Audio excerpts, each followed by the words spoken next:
প্রাথমিক বৃত্তির জন্য আজকের এই সমস্যাটি খুবই গুরুত্বপূর্ণ।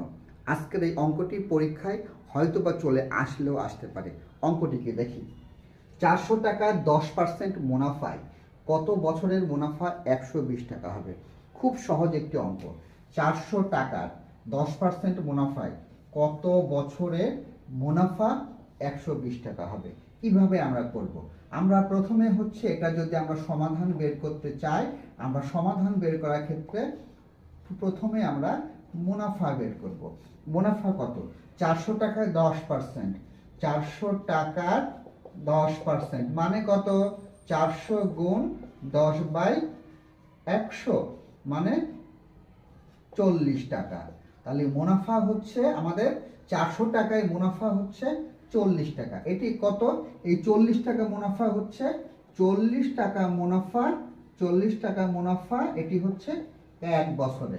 অর্থাৎ আমাদের যদি 1 টাকা মুনাফা বের করি 1/40 বছরে 120 টাকা মুনাফা, 1 গুণ 120 ভাগ 40 কাটাকাটি করলে 3, তার মানে হচ্ছে 3 বছরে। আমরা এটাকে মুখে মুখেই করে ফেলতে পারি যে 400 টাকা 10% মানে 40 টাকা। তাহলে 40 টাকা যদি 1 বছরে হয় 120 টাকা হবে 3 বছরে। সো এরকম আরও অঙ্ক পেতে তোমরা আমাদের গ্রুপে যুক্ত হও। আমাদের গ্রুপের নাম এমপিসি একাডেমি। আমাদের গ্রুপে যুক্ত হও এবং আমাদের সাথে থাকার জন্য তোমাদের সবাইকে অসংখ্য ধন্যবাদ।